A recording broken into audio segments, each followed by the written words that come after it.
지난번 말씀드린 대로 오늘까지 하고 방학이고, 이제 우리가 8월 며칠인가 하여튼 그때 다시 대강을 해서 이제 우리가 보통 한 학기에 13주에서 14주 하거든요.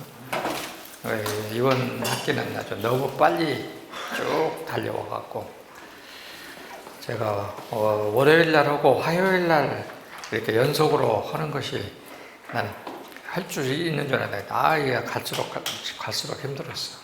어쨌든 끝났으니까. 왜 힘들었냐면은 이제 교재를 계속 만드는 시간이 그냥 끝나고 가갖고 목금토 계속 그걸 만들다 보니까 그 시간이 오래 걸렸어요. 그게 너무 에너지가 많이 들었어. 이제 이번 방학 동안에 이제 나머지 교재를 상당히 많이 만들면 다음 학기는 조금 편하지 않을까 그런 생각이 들고요. 하여튼 저는 교재를 그렇게 만들면서 성경 공부 지금까지 했던 것들이 정리가 되는 그런 기분이었습니다.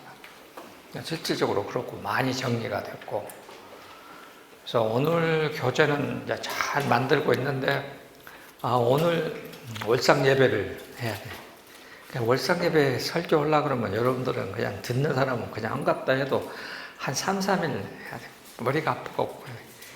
그래서 그거를 이제 오늘 우리가 할 주제와 함께 연결해서 오늘 월상 예배 설교 때는 아주 이렇게 스트레이트로 이렇게 쪼르륵 얘기했지만은 오늘 그걸 이제 풀어서 여러분들과 함께 이제 얘기를 하면 될 거라고 생각을 합니다. 자, 그러면 시간이 될 것 같으니까 기도하고 시작하십시다. 전능하신 아버지 하나님 감사합니다. 지난 한 학기 동안 무사히 오늘에까지 이르게 하시고 오고 가는 발걸음에 주님께서 늘 동행하여 하셨고 어려움이 없게 하셨음을 감사드립니다. 주님이여, 이제 우리가 오늘 공부한 모든 내용들까지 이번 한 학기 동안 주님께 가까이 간 저희들 이번 방학 동안에도 흐트러지지 않게 하여 주시고 하나님께 더욱더 가까이 갈 수 있는 우리가 되게 하여 주시옵소서. 오늘도 마치고 돌아가는 발걸음, 그리고 앞으로도 자주 보겠지만은 방학 동안에도 서로 영적으로 교제하게 하여 주시옵시고 주님께서 동행하심으로 평안케 하여 주시옵소서. 예수님의 이름으로 감사하며 기도하옵나이다. 네. 우리가 선교사들한테 공부할 때에 선교사들이 이제 이렇게 딱 공부 끝마치고 가면은 영어로 짧은 기도를 가르쳐 줬습니다. 뭐라고 가르쳐 줬냐면은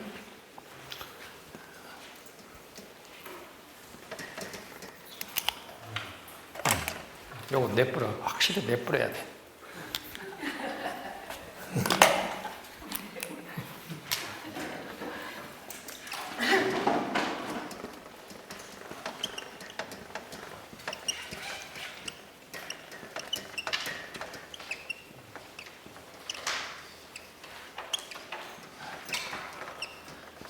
You and me.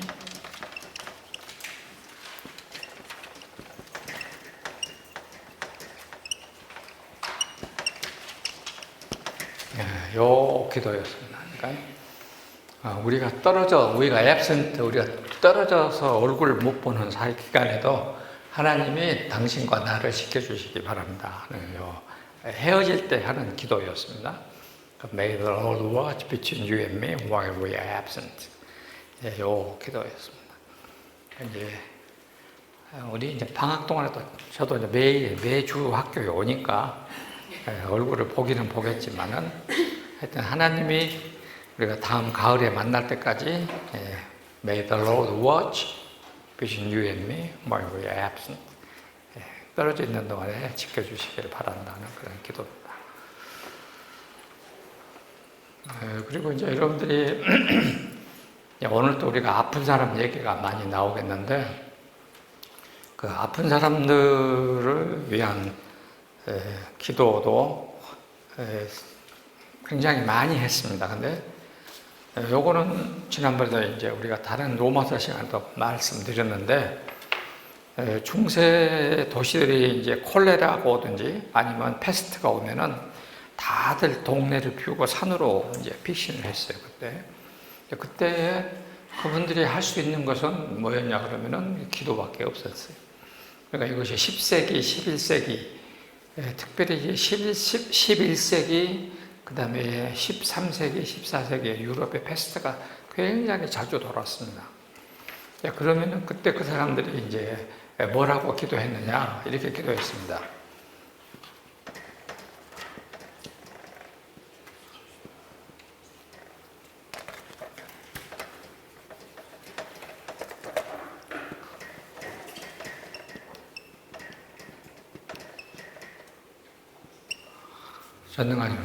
전능하신 하나님, 우리 주 예수 그리스도의 아버지시여, 우리에게 패스트면 패스트다, 콜레라는 콜레라에게 우리에게 패스트를 무엇을 우리에게 어떻게 해 주시옵소서.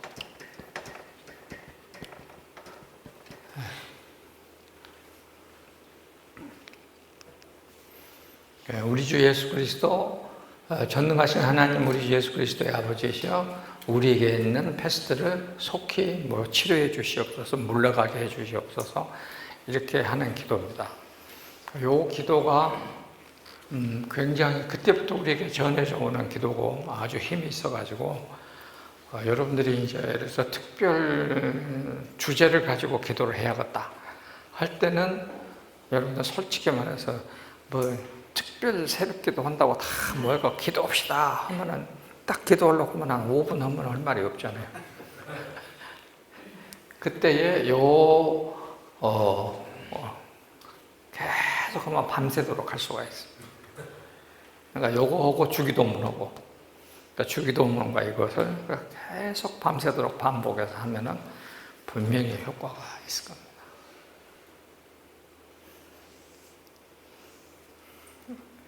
그래서 우리가 이것을 삼위일체 기도라고 합니다. 전능하신 아버지 하나님, 예수 그리스도, 치료해 주시는 분은 성령님이시니까 우리에게 삼위일체 기도라고 얘기를 합니다. 자, 그러면 오늘 여러분들에게 이거 지워도 되죠?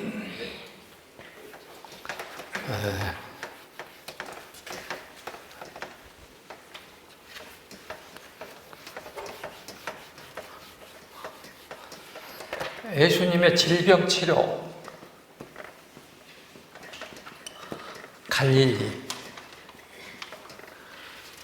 갈릴리에서 주로 이루어졌습니다. 그러니까 그리고 여기 예루살렘에는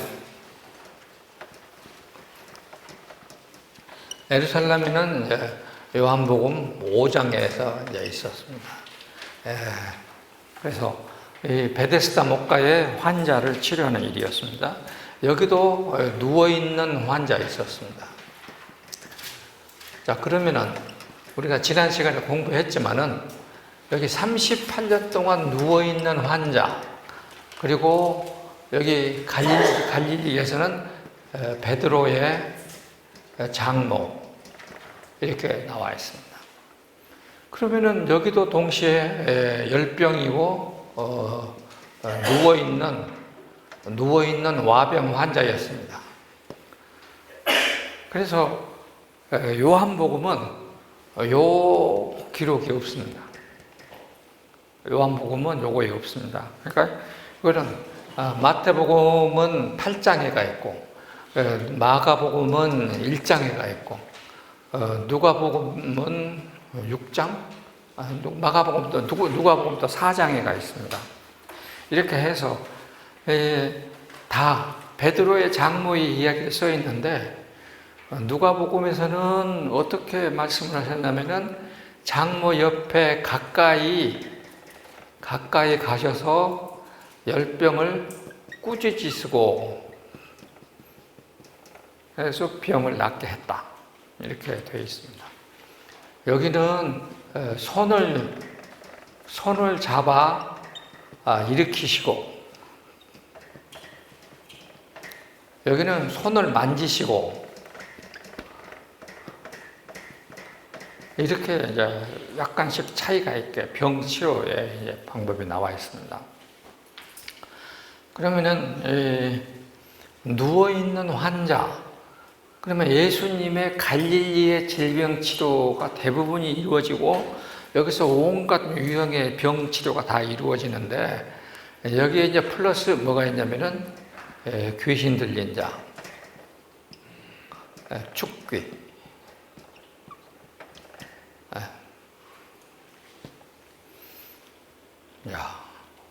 여기서 이제 우리가 할 말이 이제 굉장히 많아지는 것입니다. 굉장히 할 말이 많아집니다. 자, 예수님이 당시 상황에서 고칠 수 없는 열병을 치료했다. 이 말은 요를 뒤집으면 당시 유대 사회에서 이런 열병이 생기면 치료할 수 없는 병이 생기면 어떻게 치료했겠습니까? 여러분 상상력을 한번 발휘해 보세요. 온갖 민간요법을 많이 했겠죠. 첫 번째는 이제 민간요법을 했겠습니다. 근데 요거는 안 되고, 요것이 안 되면 그 다음에 뭐가 했느냐? 우리가 말하는 무당.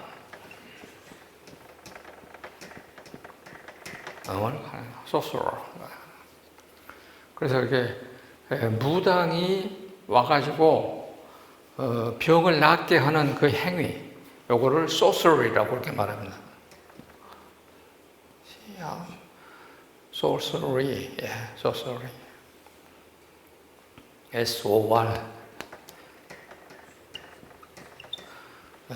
소스러리. 소스러리는 무당을 말합니다. 요 단계에 갔을 것입니다. 그런데 베드로의 장모가 여기까지 갔는지 안 갔는지는 성경에 나와 있지 않으니까 모릅니다. 그러나 당시 상황으로 볼 때에 보통 거의 모든 사람들이 여기까지 갔어요. 이것에 대한 가장 좋은 예가 어디냐 그러면은 사울 임금이 마지막 죽게 됐을 때에 아무리 해도 자기가 이길 수가 없으니까 어떻게 했습니까? 엔돌의 무당에게 가가지고 사무엘의 영혼을 불러오르켜서 이렇게 했다. 그러면은 이것이 결국은 초혼을 하는 거지만 인보케이션이라고 해요. 요거를 인보케이션이라고 해요. 죽은 자의 영혼을 인보크, 잠자. 그러니까 불러내다는 거예요. 보크는 불러내다는 거예요. 불러내서 죽은 자의 영혼을 가지고 물어보는 거. 이것을 초혼이라고 말을 합니다. 또 이것을 죽은 자의 영혼에 힘을 입어서 옛날 우리 그 한국 사회의 무당들을 말 가서 보면은 나는 관우다. 중국에서는 관우입니다. 뭐 이렇게 해가지고 힘을 빌어서 말하는 거. 그거를 뭐라고 말하냐면은 영어로는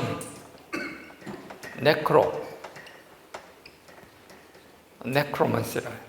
죽은 자의 힘을 빌려서 살아있는 자의 병을 치료하려고 하는 것을 네크로먼시라고 말을 합니다. 그러니까 이런 모든 것들이 당시 다 실행이 됐었습니다. 그리고 우리 한국에서도 이거 엄청나게 많이 실행이 됐었고 이것이 우리나라의 상황이었고, 그러니까 귀신 들린 자들은 전부 다 뭐냐 그러면은 자기들이 지금 예수님이 귀신 들린 자를 물리쳤다, 혹은 귀신을 쫓아내고 병든 자를 병을 낫게 했다. 이걸 어떻게 해석해야 되겠습니까?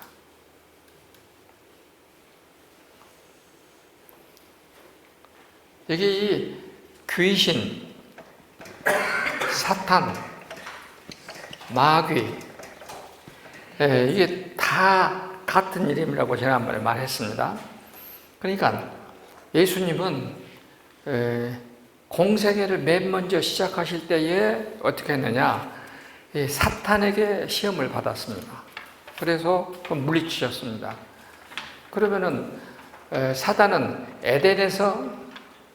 에덴에서는 아담을 유혹했지만은 예수님을 광야에서 혹은 갈릴리에서 끊임없이 사단이 예수님에게 접근을 합니다. 그래가지고 예수님을 무너뜨리려고 그럽니다. 근데 예수님은 이때마다 아담은 실패했지만은 예수님은 사탄을 축출했기 때문에 아담의 실수를 예수님은 실패를 이걸 회복 내지는 승리하시는 것입니다. 이렇게 보아야 돼요. 그러니까 예수님의 공생의 기간에 귀신을 물리치는 일은 아담의 실패를 예수님이 만회하는 것이다. 혹은 사단을 이기시는, 그러면 여기는 피조물이었으니까 피조물로서는 사단을 이길 수가 없지만은 창조자로서는 사탄을 이길 수 있다. 그래서 예수님이 사단을 이겼다는 사건은 예수님이 창조자이심을 나타내는 것인 표현입니다.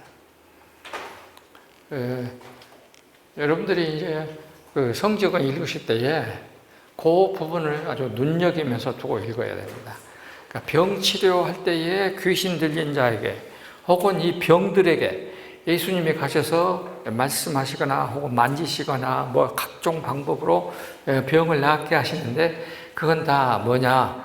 예수님이 창조자로서의 능력을 보여주시는 사건이다 하는 것입니다. 그러니까 이제 병이 뭐냐 하는 것은 얘기는 이제 또 다른 얘기고요. 특별히 요 얘기, 우리가 지금 머리에 두어야 될 부분은 당시 상황에서는 보통 사람들이 병이 낫지 않으면 거의가 다 여기를 갔다. 유대 시대에도 굉장히 많았습니다. 로마 시대도 아주 많았습니다.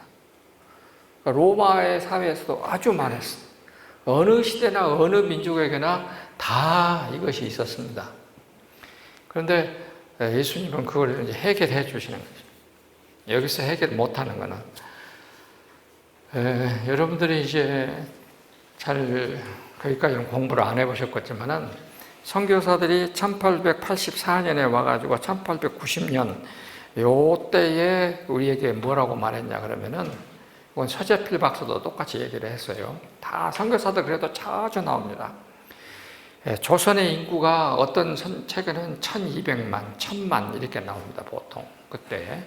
그런데 우리나라의 무당이 몇 명이었냐 그러면은 20만이다 이렇게 나왔어요. 20만. 그러니까 그건 선교사들의 조사인데 아마 제가 생각하기에는 훨씬 더 많았을 것입니다. 그 다음에 이제 가장 그 선교사들이 많이 말하는 것은 우리 침 얘기를 굉장히 많이 하고 있어요. 그러니까 조선에서는 조금 한문을 알고 지식층이면 전부 다 의사다. 옛날에는 이 의술 수업을 제대로 받는 우리가 허준 같은 사람은 제대로 받았는가 모르지만은 하여튼 그렇게 해가지고 선교사들이 가장 많이 불쌍히 여기는 사람들이 침을 꽂아가지고 우리 골뼈에 썩는 것을 뭐라 그러죠? 뼈가 다 썩었다고, 여기가 다 썩어서 잘라냈다고 하는 그런 얘기를 아주 많이 살았습니다. 그러니까 우리나라에서도 그렇게 했고, 그러다가 나중에 그 무술, 주술에다가 한국 사람들이 얼마나 많은 돈을 쏟았는가 하는 얘기를 서재필이 1896년에 서울에 있는 영어로 발행하는 코리아 리파시토리라는 책에 있습니다.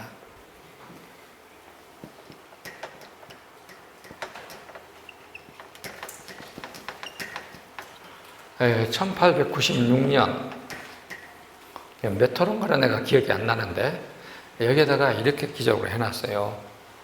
한국은 1년 국가 예산이 총 합치면은 달러로 450만이다. 그리고 당시 조선 팔도의 토지 가격을 다 합치면 400만 불이다.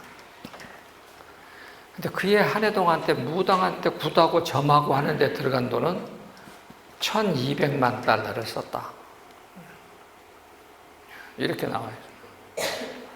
그러니까 우리 조선시대 때에 이 무속 행위가 얼마나 많이 성행해 있는가 하는 것을 그냥 말해줍니다. 우리 조선에 가득 찬 것이 이것이었으니까. 그러니까 기독교가 한국 땅에 들어와서 우리한테 제사를 지내지 못하게 하는 가장 주된 이유 중에 하나가 선교사들은 이런 보고를 다 가지고 들어와서 이게 전부 다 허구다라고 하는 것을 말하기 시작하는 것이었습니다. 그래서 우리가 제사 금지, 요거는 처음에 중국의 기독교가 들어가서도 이게 거의 이제 안 됐습니다. 우리가 제사라고 하는 것은 뭐냐 그러면은 사람의 영혼이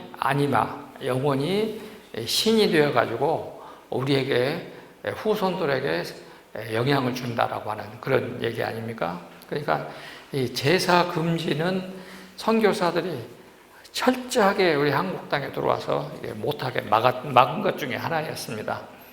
그러니까 요것도 결국은 뭐냐 그러면은 사람의 죽은 조상의 영혼이 집안에 그 집을 지키는 신으로 이제 자리 잡은 것이니까 이거는 하나님을 어기는 10계명 제1계명이다 해가지고 철두철미하게 제사는 금지했습니다. 아마 여기 앉아 계신 여러분들 중에서도 퍼센테이지로 한국 개신교 기독교인의 50%는 제사를 지냅니다. 퍼센테이지로. 그러니까 그 퍼센테이지로 보면은 여기 50%는 제사를 이런저런 형태로 지냅니다. 그러니까 평신도들 가정에 가면은 그래요. 제가 제주도로 엄청 많이 갔는데, 제주도 교회를 아주 많이 갔는데, 제주도는 80%가 기독교인들도 제사를 지내요. 확실합니다. 그러니까 이 제사에 들어가는 그 엄청난 노력, 그것에 대한 우리의 조상신에 대한, 우리는 그냥 뭐 다른 말로 말하지만 하여튼 어쨌든 간에 그런 예를 표현하는 형식은 하나님 10계명 제1계명에 어기는 것이었습니다. 그래서 절대 안 된다라고 하는 것이 우리 개신교의 아주 특별한 원칙입니다. 카톨릭은 언제 이것이 무너졌냐면은 처음에는 그걸 안 된다고 그랬어요. 그래서 윤지충 권상련이 1791년에 여기서 이제 죽었잖아요. 그런데 1936년 신사참배 문제가 났을 때 카톨릭은 제사는 조상에 대한 예를 표하는 것이다 하면서 그 논리로 신사참배를 합법화시켰습니다. 이게 1936년입니다. 그래가지고 그거를 교황청에다가 보고를 해서 교황청에서 그거는 허락을 했습니다. 카톨릭은. 이게 우리하고 굉장히 차이입니다. 그런데 개신교는 끝까지 그걸 거부했고 나중에 1938년에 일부 사이비 목사들이 통과시키기는 했지만은 개신교는 그거를 허락을 하지 않은 상태입니다. 물론 대부분의 사람들은 가서 그냥 밥 먹고 살기 위해서 하긴 했지만은 아무튼 그런 일이 있었습니다. 그러니까 여러분과 저도 질병이나 이런 것이 왔을 때에 절대로 이게 조상 탓으로 돌린다라고 하는 것이 우리 한국 사람 의식 속에 아주 깊이 박혀져 있는데 절대 그래서는 안 된다. 그거는 빨리 우리가 벗어나야 될 큰 사고 중에 큰 우리의 기독교적인 개신교적인 변혁의 핵심적인 것이다. 아픈 것을 그대로 받아들이면 되는 것입니다. 자, 그러면은 이 요한복음 예루살렘에서는 무슨 일을 했느냐? 병 치료를 통해서 뭘 했느냐? 뭐 했습니까? 예루살렘에서는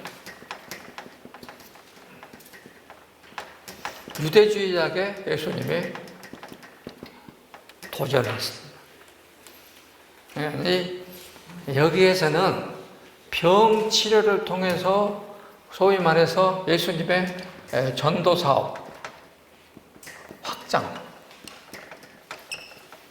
요거를 꽤 했다면 예루살렘에서는 병치료를 통해서 유대주의자들에 대한 도전을 했어요. 그러니까 여기는 그냥 집이나 혹은 들이나 이런 데서 일이 벌어졌지만 회당에서나 여기는 항상 성전으로 갔습니다. 성전. 그래서 성전을 차지하고 있는 유대 핵심주의자들에게 도전하게 만들었습니다. 그러니까 이 38년 누워있는 사람이 예루살렘 성전에 가가지고 제사장들과 유대 그 지도자들 앞에서 예수라는 사람이 내 병을 낫게 했다 해서 예수의 메시아 되심으로 예루살렘에 있는 최고 권력자들에게 도전하는 이렇게 빌미를 삼게 하셨다. 제가 지난번 시간에 여러분들에게 그렇게 읽어드렸습니다. 이게 차이입니다. 그러니까 이 갈릴리 지역에서는 주로 평민들, 무식한 사람들, 약자들을 치료하셨고, 예루살렘에 가셔서는 굉장히 오래된 유대주의를 치료하시기 위해서 가셨다. 그러니까 예루살렘 쪽의 병치료는 유대주의라는 아주 고질적인 질병을 치료하는 데에 아픈 환자들을 통해서 예수님이 매체로 했다고 한다면, 갈릴리에서는 어떻게 했느냐? 환자들을 통해서 가난한 사람들에게, 약자들에게 복음으로 돌아올 수 있는 매체로 삼으셨다라고 하는 것입니다. 이것이 차이점. 내가 지금 다 써놨는데 오늘 인쇄를 못했어요. 그러니까 나중에 다음에 여러분들에게 보내드리도록 할게요. 다음에 오시면. 자, 그 다음에 이제 우리가 이 질병 치료를 통해서 한 가지 오늘 내가 꼭 말씀드리고 싶은 것은 여기 닦읍시다. 자, 마가복음으로 가겠습니다.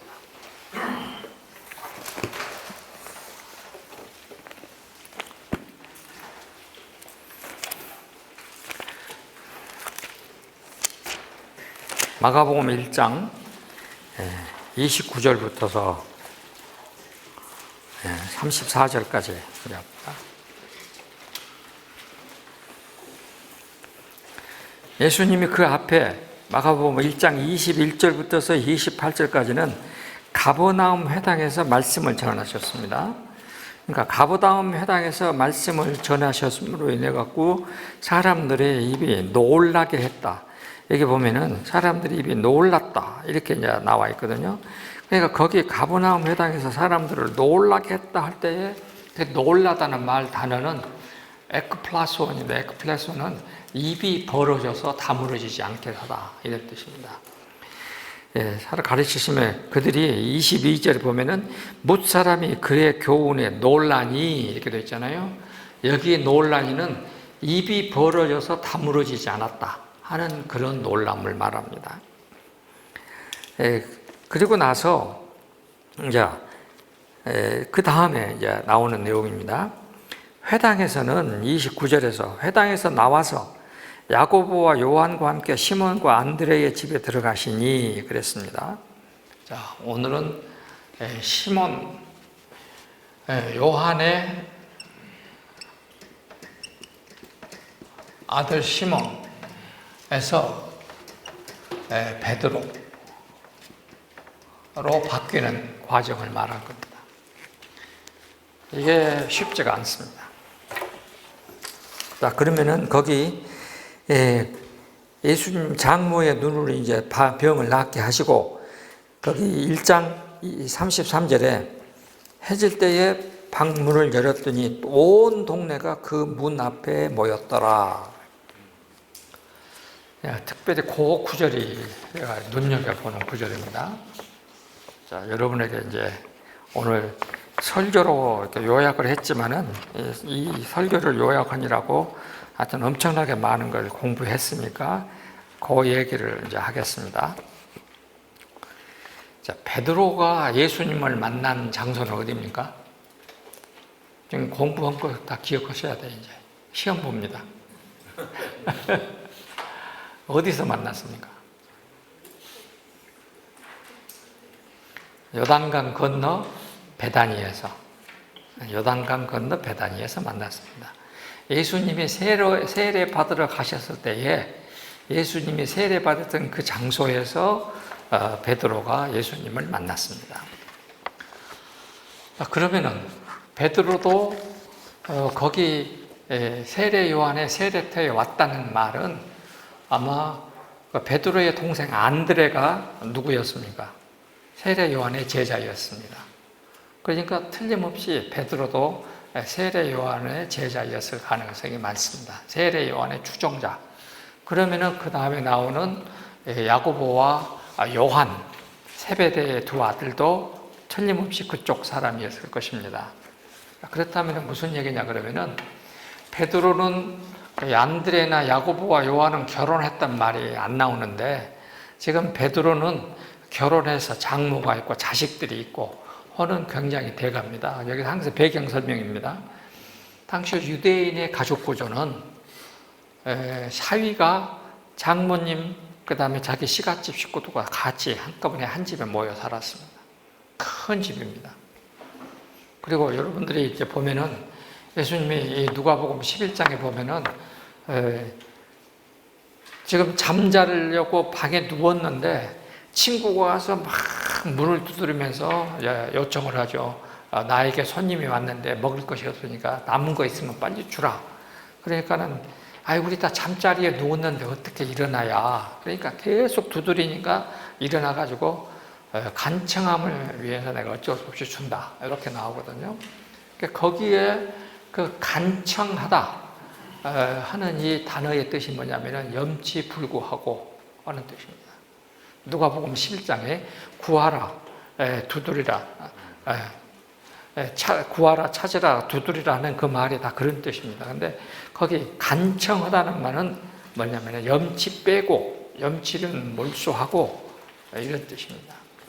그 말은 그 내용 속에서 당시 생활의 모습을 말합니다. 유대인들은 다 이렇게 다리를 안으로 모으고 이불을 덮고 다 이런 식으로 누워서 자는 것입니다. 그러니까 내가 일어나면 그 잠자던 다른 식구들을 잠을 깨는 거예요. 그러니까 굉장히 이게 도저히 안 되는 상황인데 간청하기 때문에 내가 그걸 깨뜨린다. 그런 얘기입니다. 그래서 베드로의 집에서도 거의 틀림없이 그런 식으로 잤을 것입니다. 그리고 이 집이 이렇게 생겼으면 그냥 우리가 요즘 말하는 그런 개념의 방이 아니고 큰 공간이고 한쪽에는 짐승들이 있고 이렇게 같이 하나로 같이 있는 그런 공간이었습니다. 저기 서민들의 집은 어른 부자들은 하루 자 이렇게 해서 근데 그 베드로가 거기서 예수님을 만나고 그래서 동생 안드레를 통해서 내가 메시아를 만났다 이렇게 이제 하잖아요. 그러면 나중에 그 다음에 나오는 예수님을 메시아로 만난 사람들 다 보면은 누구냐 그러면은 이제 요한복음 5장에 나오는 이 사람 38년 누워있던 환자도 예수님을 만났다.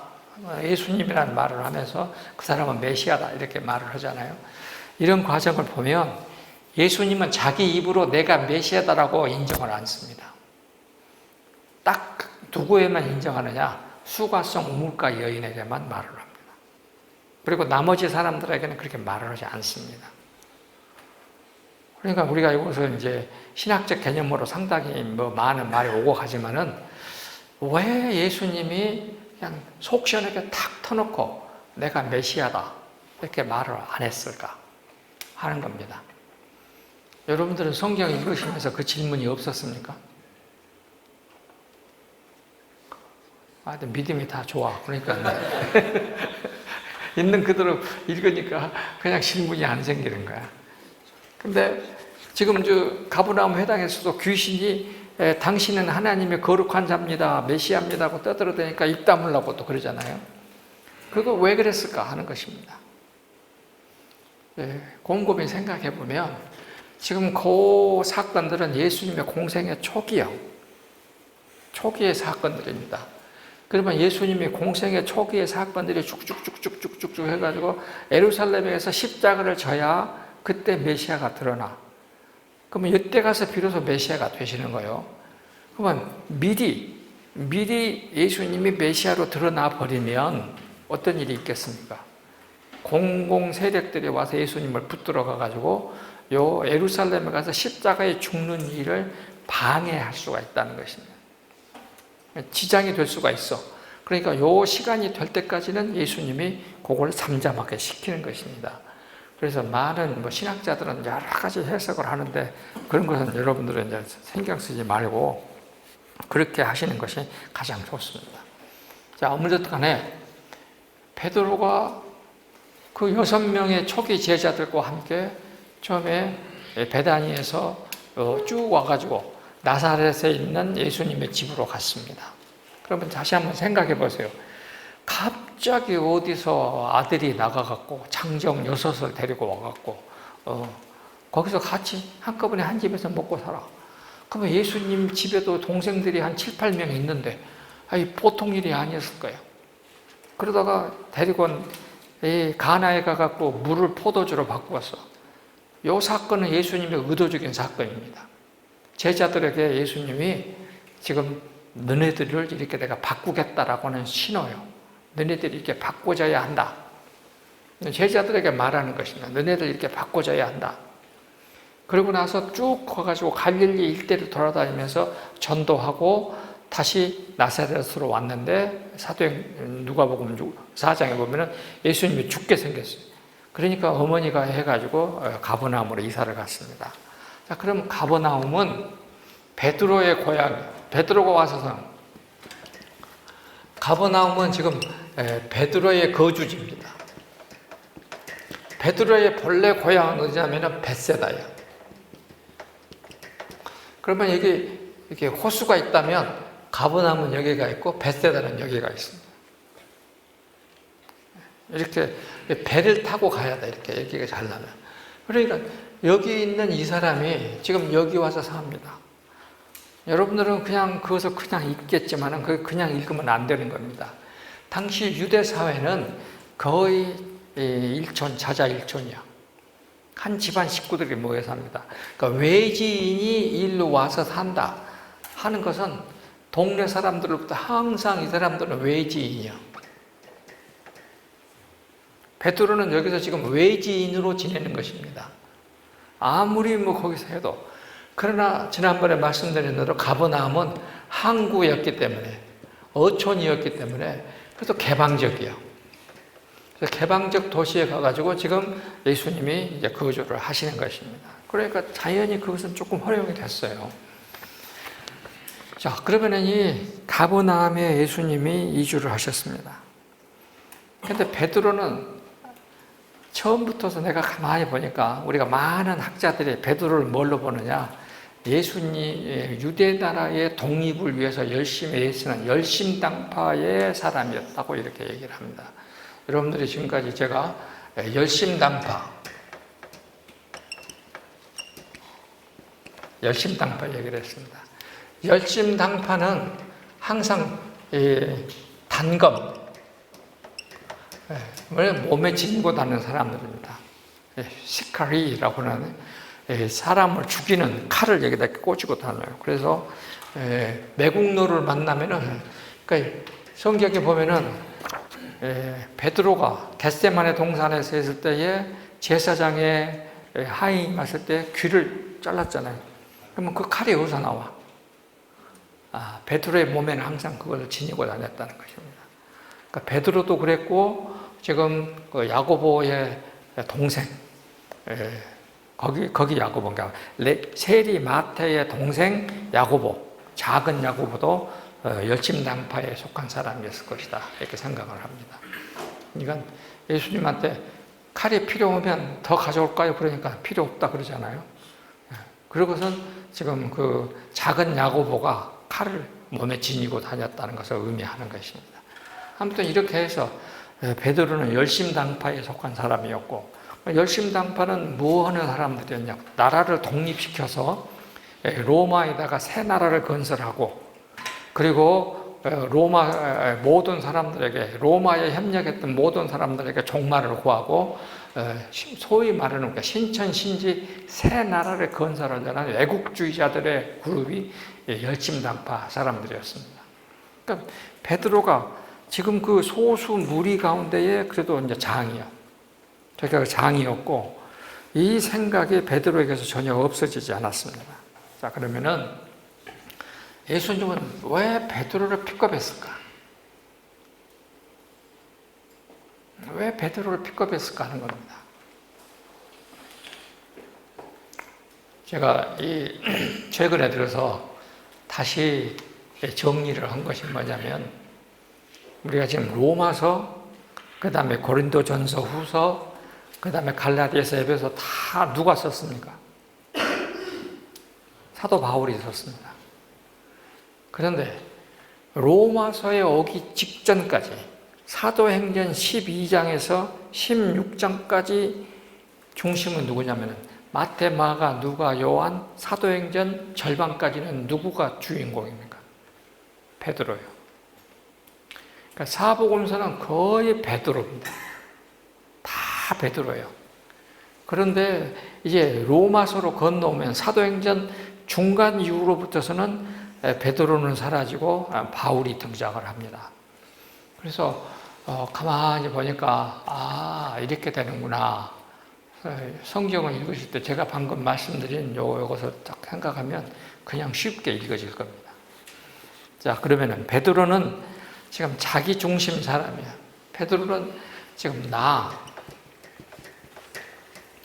근데 예수님은 지금 베드로를 여기는 베드로가 나가 중심이에요. 근데 예수님은 베드로를 뭘로 바뀌느냐? 너로 바꾸는 거예요. 너 중심으로.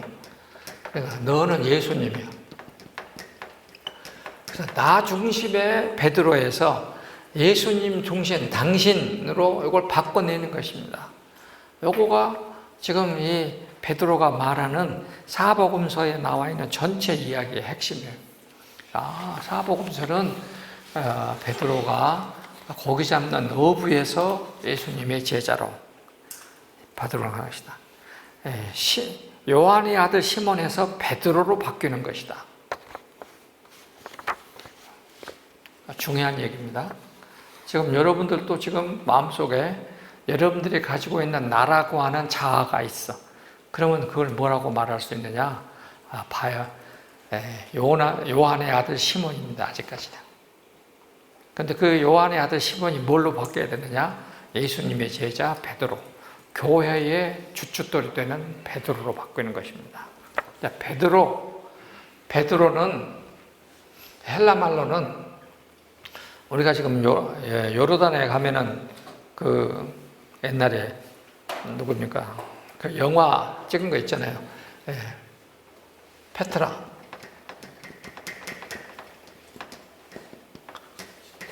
페트라가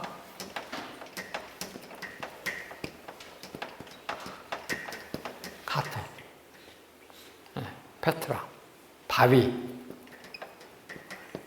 암석 다 같은 겁니다.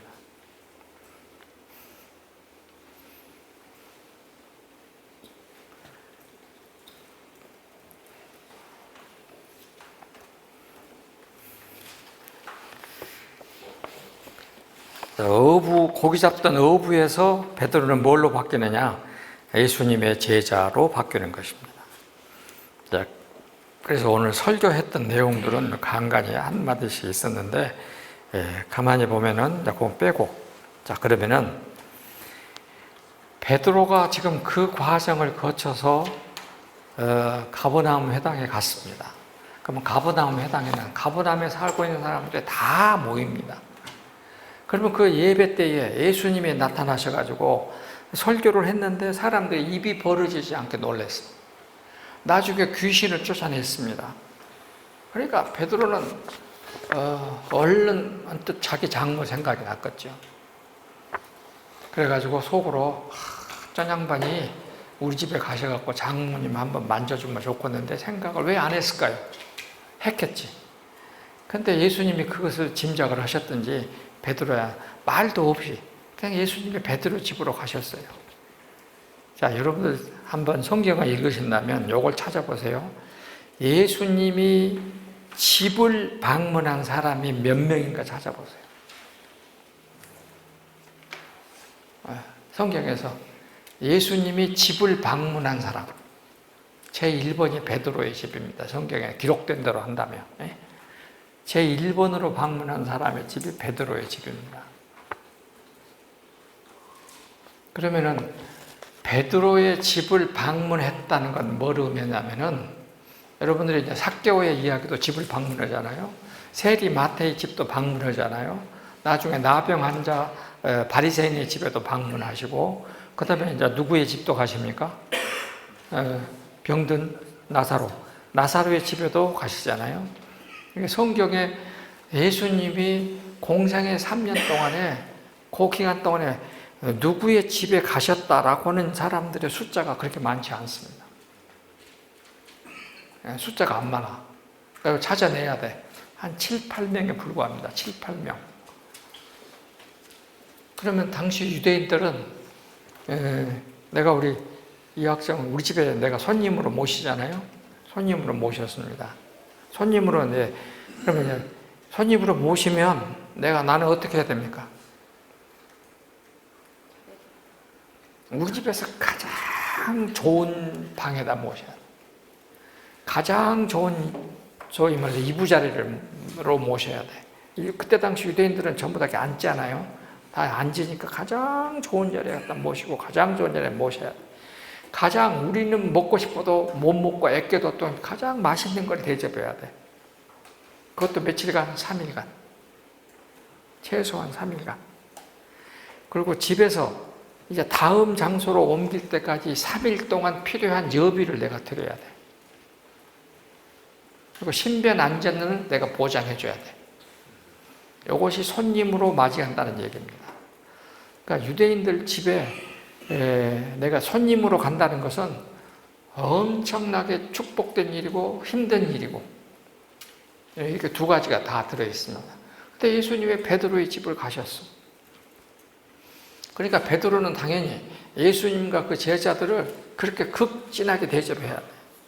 극진하게 대접을 해야 돼. 자, 주도적으로 이렇게 했는데 예수님의 제자로 바꿔갑니다. 그렇다면 그 베드로가 집에 가셔서 예수님이 장모님을 보시고 손을 만지시고 열병이 떠나가자마자 금세 일어나가지고 그 장모님이 베드로에게 수종을 들었다. 음식을 대접하고 물을 대접했다. 하여튼 예수님은 우리고 다르니까 뭐라고 말할 수는 없지만, 지난번에도 말씀드렸지만 우리는 그거 안 되잖아요. 한 달만 누워있다가 일어나서 일어난가? 여기 의료 많으니까 한 달 있는 사람이 일어나고 확 쓸 수 있습니까? 근데 이 장모는 지금 일어나가지고 곧바로 음식을 마련해서 대접을 했다. 그러니까 예수님이 하시면 그렇게 되는가 봐요. 이제 그렇게 됐다. 그러면은 이 사건을 뭘로 볼 것이냐라고 하는 겁니다. 성경에 안 써져 있지만 제가 이렇게 생각해 봤습니다. 아마 장모는 평상시에 베드로한테 이랬을 거예요. 거기 배서방. 배서방. 아이, 각시오고 새끼들은 어떻게 먹이고 살리려고 맨날 그렇게 밖으로만 쏟아다닌가? 안 그럴까요? 고기를 잡아야지 돈을 벌지. 가족은 어떻게 먹여 살리려고 맨날 밖에 나가갖고 그렇게 쏟아다녀. 이렇게 잔소리 할까요? 안 할까요? 분명히 했을 겁니다. 엄청나게 많이 했을 거예요. 근데 베드로에게 이 장모의 열병 치료는 뭐냐면, 장모님으로부터서 이제 예수님을 따라다녀도 좋다는 허가로 봐야 되는 거예요. 장모님은 허락을 받았어요. 그 다음에 가버나움 회당에서 베드로와 함께 거기에 회당에 들어간 예수님이 그렇게 멋있게 설교를 해서 사람들을 싹 놀라게 했다. 그리고 난 다음에 어떻게 했습니까? 거기 있는 귀신을 쫓아냈다. 그럼 베드로는 속으로 뭐라 해? 야, 너희들 지금까지 나 객지 사람이라고 욕했지? 봐라, 내가 데리고 온 이분이 얼마나 멋있게 설교하냐. 너희들 입도 못 다물 정도 아니냐. 너희들 언제 귀신 쫓아봤냐. 무당한테 아무리 봐도 귀신 나가더냐. 내가 데리고 오신 이분은 귀신도 쫓아내지 않냐. 객지 사람들한테 모처럼 베드로는 목에다 힘주고 살았을 것입니다. 그러니까 가버나움 회당의 예수님의 두 사건은 베드로의 사회적 입지를 높여주는 사건이에요.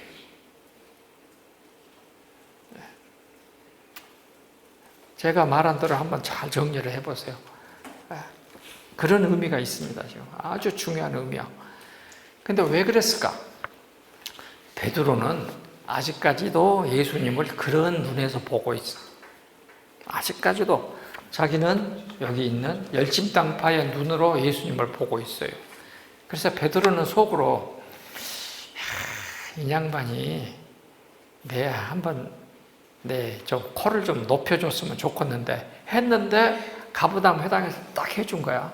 그러니까 베드로는 기분이 이만큼 올랐어. 근데 자기 장모님을 딱 일으키니까 베드로는 어쩔 것은 기분이 이만큼 더 높아졌어요. 그런데 저녁 때가 돼서 집에 있던 사람들이 다 마당에 있던 사람들이 다 가려고 대문을 열었는데 온 마을이 문 앞에 다 있더라. 이건 뭐라고 해석해야 되겠습니까? 베드로는 이제 한 번 더 속으로 이 양반이 어떻게 한가 보자 했는데 그 모든 환자를 일일이 다 한 사람씩 다 치료해 주시는 거야.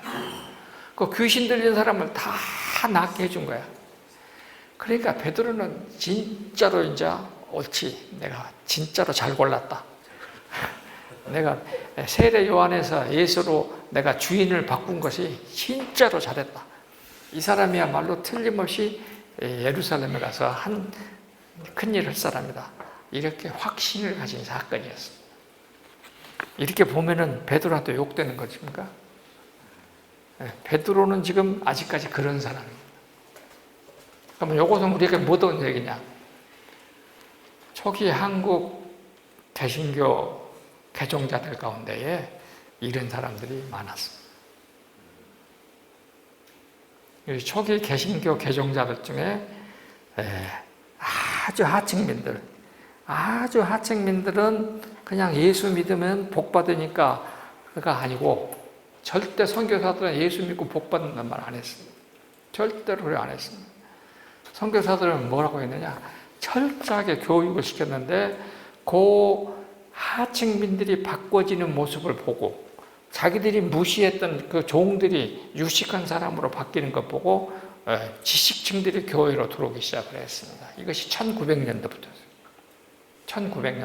거의.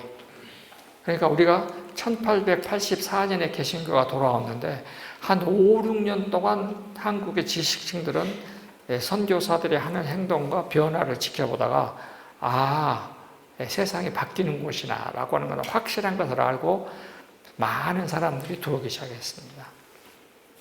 전주에서 어떤 일이 있었느냐? 서울에서도 1907년 성령 대부흥이 일어났을 때에 전주의 양반 한 사람이 자기 위에다가 성경책을 또 찬송가를 가득 찐 등짐을 지고 전주 시내의 사람들 집에 다 다니고 오면서 야소하라고 성경책을 팔러 다녔다. 자, 우리 한국사 전문가이신 우리 오 교수님, 그때 당시 그렇게 양반이 할 수 있습니까? 불가능합니다. 조선사회 때는 양반들은 절대 뛰지도 않고, 이렇게 배 내고 팔자걸음 걷고, 무거운 짐은 절대 안 집니다. 근데 그 사람들이 성경책을 짊어지고 각 집에 다니면서 성경을 팔았다. 예수 야소하라고 전도도 했다. 이거는 당시 선교사들의 입이 그냥 놀래요. 선교사들은 당시 조선 사회의 변화를 알기 때문에 이 사람들이 이렇게 바뀌었다. 지금 이제 그 과정까지 가는 건데 아직까지 베드로는 당당 멀었어요. 그런데 일부 양반들 중에는 우리 이인울서 선교사 있죠. 이인울서 선교사가 서울에 있는 동안에 어떤 사람이 교회를 열심히 다녀. 한 2년 동안 아주 열심히 다녀. 그래가지고 이제 세례를 받게 권해야 되겠다라고 세례 받읍시다라고 말을 하려고 했는데 그때 그 양반이 와서 뭐라고 하냐면은 그때는 선교사들을 양대인이라고 그랬어요. 서양대인, 양대인. 양대인 내가 부탁할 것이 있습니다. 무슨 일이냐? 그러니까 우리 당시 조선 사람들은요, 천국에서 온 중국 사람, 힘 있는 사람을 통해 갖고 자기의 억울한 일을 해결을 많이 했습니다. 조선 시대의 권세가들을 통해서 억울한 일을 많이 해결했어. 그런데 천국 사람보다는 조금 지나니까 미국 사람이 더 힘이 있는 것 같아. 그래가지고는 양대인 이눌서 선교사한테 와가지고, 선교사님, 내가 누구에게 돈을 빌려줬는데 저 사람이 절대 돈을 안 갚습니다. 그러니까 당신 저와 같이 한번 가갖고 돈 갚아라 하고 말 한마디만 해주면 참 고맙겠습니다. 이렇게 말하는. 개종의 동기가 뭐냐면은 자기의 재정적 이익을 얻기 위해서, 자기의 힘을 과시하기 위해서 지금 선교 교회를 다녔다 이것입니다. 그래서 우리는 이 개종의 동기에서 가장 나쁜 동기가 그런 동기를 이제 칩니다. 근데 그런 식으로 교회 다닌다. 베드로도 아직 그런 단계예요. 여러분들은 그렇지 않을 것이라고 믿습니다. 예수 믿어가지고 예수님 잘 이용해서 내가 힘있게 해보겠다. 선거철만 되면은 하여튼 좌우지간 이제 우리 교인들이 많이 갑자기 생기잖아요. 저도 이제 그런 사람들하고 가까이 지내봤는데 보니까 아마 여러분 교회에 인사하러 오시는 국회 후보자들은, 공직 관직 후보자들은 전주 시내에 있는 교회, 성당, 절 다 교인일 거예요. 틀림없어. 틀림없어. 전부 교인이야. 그리고 다녀. 그러니까 절대 거기에 속지 마. 그래서 카톨릭에서는 오직 했으면 선거철에 정치인 방문 금지, 이걸 결정을 했어요.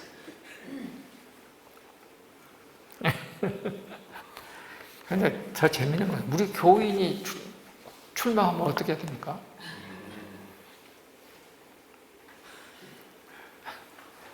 그 목사 쫓겨나기 직전이니까 잘 생각해야 돼요. 잘못하면 쫓겨납니다. 하여튼 베드로는 아직까지 그 상태예요. 베드로는 예수님을 자기가 이제 잘 이용해 먹을 수 있는 사람으로 생각을 했습니다. 이 사람 붙들고 늘어지면 내가 된다고 생각을 했습니다.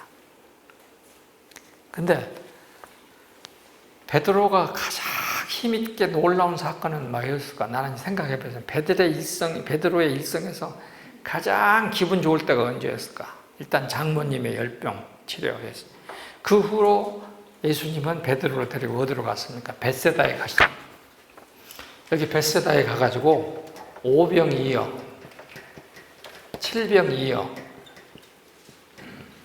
그리고 뭐 또 있어요? 산상수훈. 산상수훈 다 요 벳세다 원덕에서 했습니다.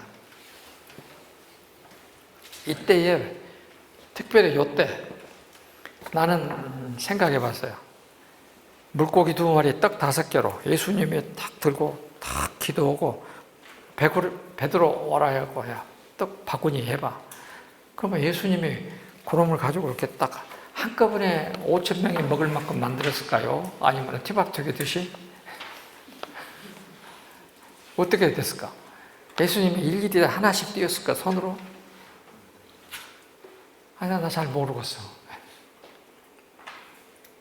그러니까 그런 생각 다 해봐요. 그러면 베드로가 자기 밑에 있는 동생 제자들에게, 야, 너 이거, 요 구역, 너는 여기 이거 해갖고, 베드로가 빵 받아갖고 전부 다, 그 모였던 사람들이 베드로가 예수님 옆에 이렇게 있을 때 베드로는 얼마나 기분이 좋았을까? 가만히 생각을 해봤습니다.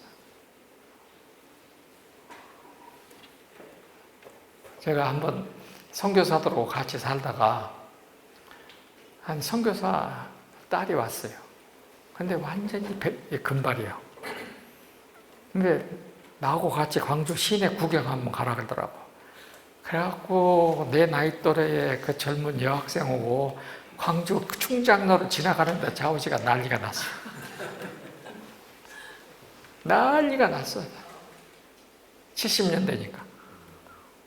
난리가 나서 난리가. 그때는 좀 기분 좋더라고. 이게 우리 정신 차려야 돼. 그러니까 예수 믿는 것이 절대 그건 아닌데 지금 아직까지 베드로는 거기에 남아 있습니다. 그래서 베드로가 마태복음 16장에 보면은 주는 그리스도시요 살아계신 하나님의 아들이십니다라고 했더니 사람들이 베드로에게 예수님이 분명히 말합니다. 너는 이름을 이제 베드로로 해라. 반석이라고 해라. 내가 너의 반석 위에 교회를, 이게 이제 참 재밌어요. 세우리니 미래형. 16장 17절 보세요.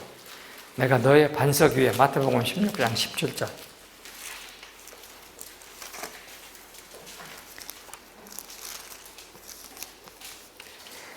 예수님이 뭐라고 말하냐면은 18절.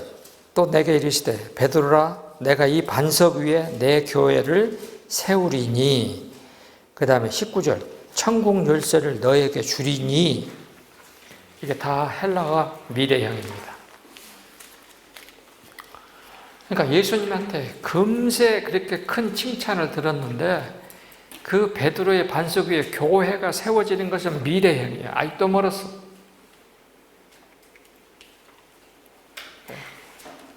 베드로가 예수님의 진정한 제자가 되는 것은 아직도 한참 멀었어. 천국 열쇠를 너에게 주리니, 여기도 미래형입니다. 다 미래형으로 되어 있습니다. 나는 이렇게 생각했습니다. 베드로가 아직까지는 모래예요. 모래가 점점 뭉쳐져 갖고 바위가 되기는 됐어. 그런데 교회를 세울 만큼 아직까지 든든해지지 않았어. 거기에 아직까지 불순물들이 많이 남아있어. 그래가지고 이것이 순수하지 않아. 그래서 그때 이후로 예수님은 베드로에게서 불순물을 제거하시는 것입니다. 그 시간이 한참 걸려. 여러분들도 지금 예수님을 믿고 따르기는 따르는데 아마 한참 시간이 걸릴 것 같아. 한참 시간이 걸릴 것 같아. 제가 지난번에도 말했습니다. 내가 중학교 때 학교 탁구 선수였는데 내가 동네 탁구를 아주 잘했거든요. 그래가지고 탁구부에 들어가니까 와서 운동. 그러니까 우리 선배들이 제일 먼저 한 것이 내가 동네 탁구 치던 이 폼을 없애는 거예요. 요거 빼는데 엄청 시간이 걸려. 그래서 다음에 이제 선수용 폼을 잡는데 또 시간이 또 걸려. 그러니까 여러분들이 신앙생활을 지금까지 하시면서 왜 내가 믿음이 크지 않을까 하는 것은 옛날 것을 빼는 시간이 아직까지 필요해. 옛날 거 빼야 돼. 그걸 없애야 돼. 그리고 새로운 폼을 연습해서 새로운 폼으로 시작해야 돼. 이게 2번 작업을 해야 돼. 어떻습니까? 우리 이 교수님, 이 학장님. 그러지? 2번 작업해야지. 옛날 거 빼고 새 거 하려고 그러니 얼마나 힘들어. 시간이 2배, 3배가 걸려. 옛날 것도 안 들어있어요. 예? 안 그랬으면 좋겠어요? 옛날 것도 안 들어있어요. 이제 완전히 새판잡이에요, 여기는. 완전 새판잡이니까 오히려 좋아, 오히려. 완전 새판잡이니까. 그런데 여기는 교회에 아주 오래 다닌 사람이거든. 성가도도 많이 오고, 빼려면 아주 시간이 오래 걸려. 그럼 빼고 다시 새로 집 지어야 돼. 시간이 오래 걸려.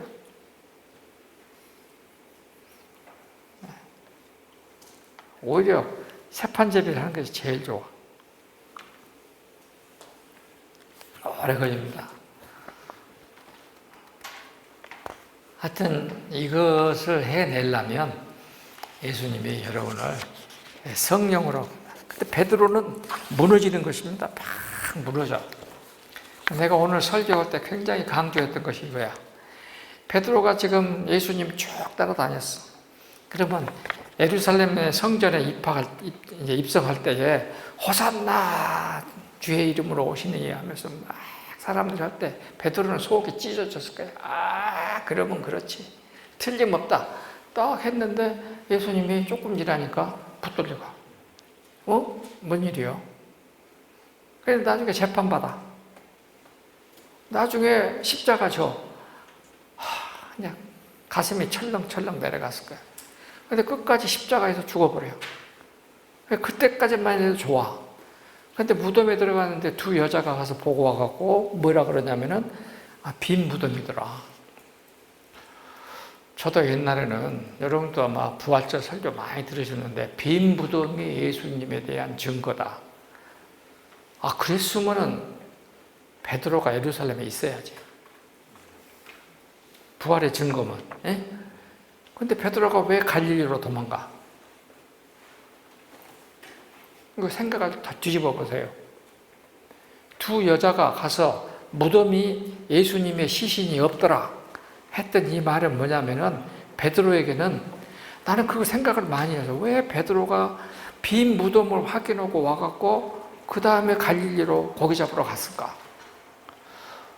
우리 교회에서 배운 대로 하면 빈 무덤이었으니까 부활했구나 하고 좋아해야 될 텐데 왜 갈릴리로 갔을까? 다시 한번 뒤집어서 생각해 봤습니다. 시신이라도 있으면 부활할 수 있지. 그런데 시신 자체도 없어. 그러니까 부활은 언감생심, 전혀 믿어지지가 않는 것입니다. 그래서 베드로는 거기서 완전히 무너졌을 것 같아요.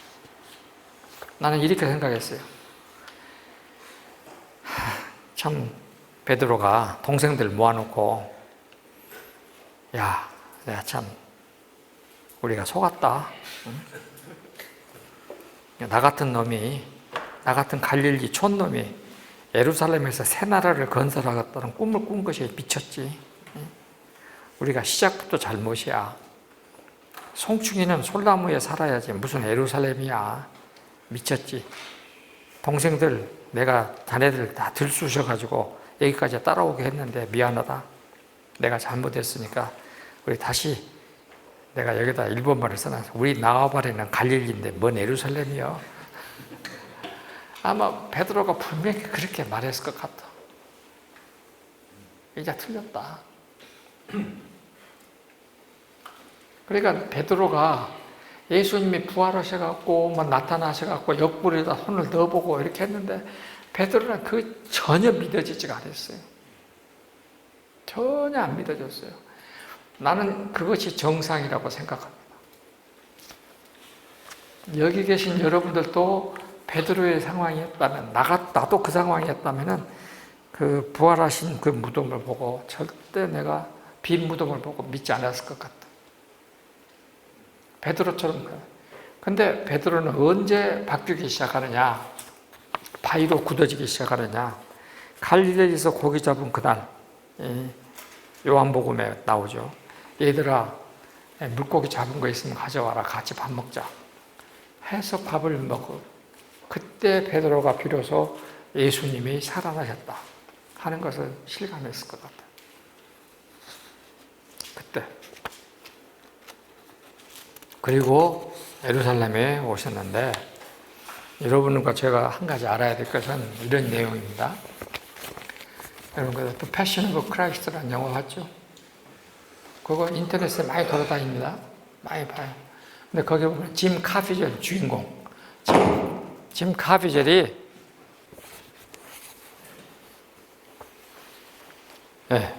그 짐 카피젤의 그 간증하는 내용을 들으면 이런 부분이 나와요. 아주 멋있어.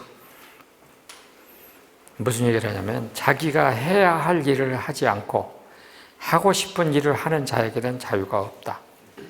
자유는 내가 하고 싶은 일을 하는 데 있지 않고 해야 할 일을 하는 데 있다.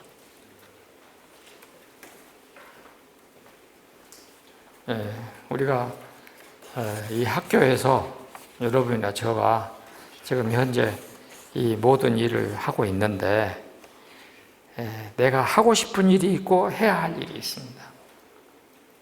근데 하고 싶은 일이 오고 해야 할 일이 서로 싸우게 되면은 항상 하고 싶은 일이 이겨. 해야 할 일은 항상 져. 왜냐하면 해야 할 일은 별로 재미가 없거든. 그러니까 재미가 없는 해야 할 일을 꾸준히 하는 사람이 나중에 자유를 누릴 수 있다. 아주 멋있는 말이었습니다. 그 간증 집회, 그 간증하는 것도 그 유튜브에 나와 있습니다. 한번 보세요. 아주 멋있습니다.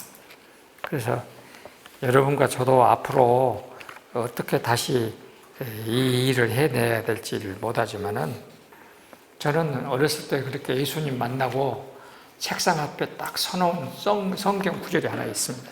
내 책상 위에다가 딱 써놨어요. 그것이 잠언서 16장 32절입니다. 잠언 16장 32절.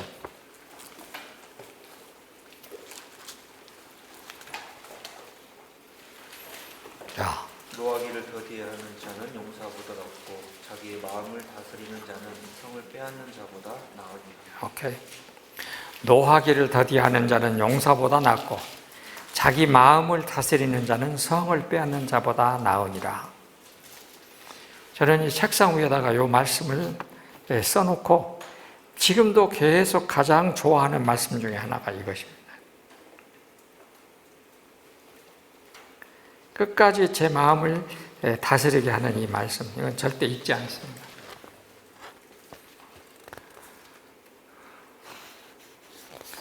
저는 이것을 생각하면서 어떻게 했느냐, 그 고등학교 때부터서 10년 동안 넘게 요걸 가지고 이제 하루에 10시간씩 뭐 이렇게 방학 때 되면 10시간씩, 13시간씩 앉아서 공부했습니다. 근데 이제 그 공부가 안 되면 어떡하느냐, 요 말씀을 생각하는 거야. 자기 마음을 다스리는 자는 성을 빼앗는 자보다 나으니라 하면서 이제 가는 것이죠. 그러니까 나중에 예수님을 만난 사람들을 대부분이 다 보면은 자기 마음에 있는 또 다른 자기고 계속 싸우면서 이겨내는 사람들이었을 것이라고 생각하고, 베드로도 이제 그때부터 나가서 예수님을 전하기 시작을 했던 것 아니겠습니까? 그러니까 여러분도 이 학교에서 지금까지 살고 계시고 앞으로도 이 학교에 일했다는 것은 잊을 수 없는 일일 것이고, 그러면 여러분의 삶 속에 한 가지는 꼭 남아야 되죠. 내가 오늘 설교할 때에 이렇게 말했습니다. 먼 훗날 여러분들에게, 여러분의 제자들이 선생님 때문에 내가 예수님 믿게 되고 내 삶이 바뀌었습니다 라고 하는 사람이 한 사람만 나타나면 좋겠다. 그런 사람이 한 사람씩이라도 있으면 좋겠다. 우리가 내가 이런 얘기는 좀 처음 하는 것입니다. 이런 얘기는 처음 하는데, 우리가 이 로마서를 공부하고 사복음서를 공부하는 이유는 우리가 그렇게 한 사람씩은 책임지고 가야 할 사람이다 하는 그런 부탁을 지금 하는 것입니다.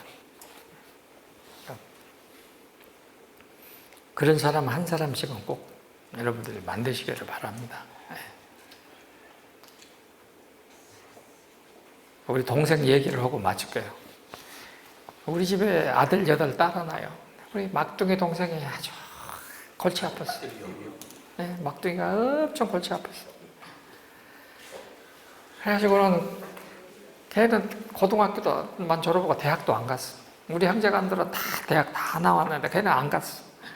얼마나 머리 아팠는지 몰라. 그런데 어느 날부터 속을 찼대. 그리고는 미국에 가서 갔어요. 그리고는 우리 어머니 아버지를 모시고 막내가 살더라고. 나 옷째보다 낫더라고. 나는 옷째니까. 괜찮아요. 그래가지고는 이제 미국 가면은 뭡니까? 풀깎기부터 하잖아요. 그래갖고 LA 돌아다니면서 풀깎기 하고, 힘들게 와도 어머니 아버지를 모시고. 나중에 그것이 어느 정도 돈이 모이니까, 글렌데일에 있는 슈퍼 하나 샀어. 그래갖고 슈퍼를 열심히 했어요. 얼마나 열심히 했는지 몰라, 우리 재수하고. 근데 어느 날 미국 캘리포니아 복공국에서 와갖고 뭐라 그러냐면은, 복권 기계를 설치하면 그 수수료를 한 달에 100불씩 준다고 그러더래. 그걸 먹고 해라고. 그래서 100불을 지는 돈으로 안 받고 100불어치 줘도 복권을 끊었다 이렇게. 그래서 1년이 지났대. 근데 오늘날 딱 했는데 복권국에서 사람이 왔더래. 얼마가 당첨이 됐느냐? 1,300만 달러가 당첨됐다. 아주 뭐 감이 안 오지. 1,300만 달러 당첨이 됐어.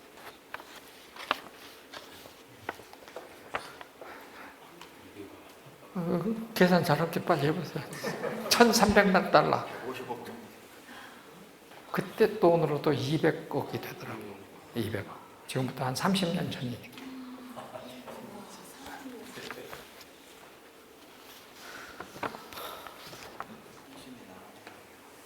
그러니까 바로 그 복권 그거 하고 난 다음에 바로 한 1시간 안에 와갖고 문 닫으라 그러더래. 그래갖고 바로 가게를 다른 사람한테 넘기고 그때부터 그러니까 사람들이 뭐 그렇게 맞으면은 복권 맞으면은 가정이 무너진다는 둥 뭐다 욕을 하기를 그냥 나한테도 막 엄청나게 욕을 하더라고. 그런데 나는 그런갑다 하고 지냈어. 나는 저 여기서 나름대로 사니까 동생 지원 받을 필요가 없으니까. 근데 하루는 우리 입학생 면접을 하다가 보니까는 곡성에서 어떤 여학생 하나가 왔는데 양 부모님이 다 장애인이더라고. 그래갖고는 어떻게 공부했냐 그랬더니 굿네이버스에서 지원을 받고 이렇게 공부를 했다고 써졌더라고. 그래서는 후원자가 누구냐고 이렇게 보니까는 우리 동생들이 있는 거야. 그러니까 동생이 나한테 그런 말 한단 말이야. 알리질 않았어. 근데 나중에 이제 전화를 해갖고 그랬더니 한 200명 후원한다고 하더라고.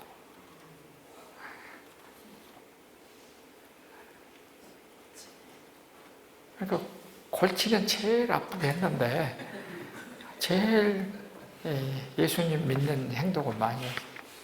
그래서 그 후로 물어보니까 뭐 어디도 후원하고 어디도 후원하고 어디도 후원하고 그렇게 하더라고. 이게 참 기분이 참 좋습니다. 기분이 참 좋아. 예수님을 제대로 믿고 산다는 것이 얼마나 어려운 일인지.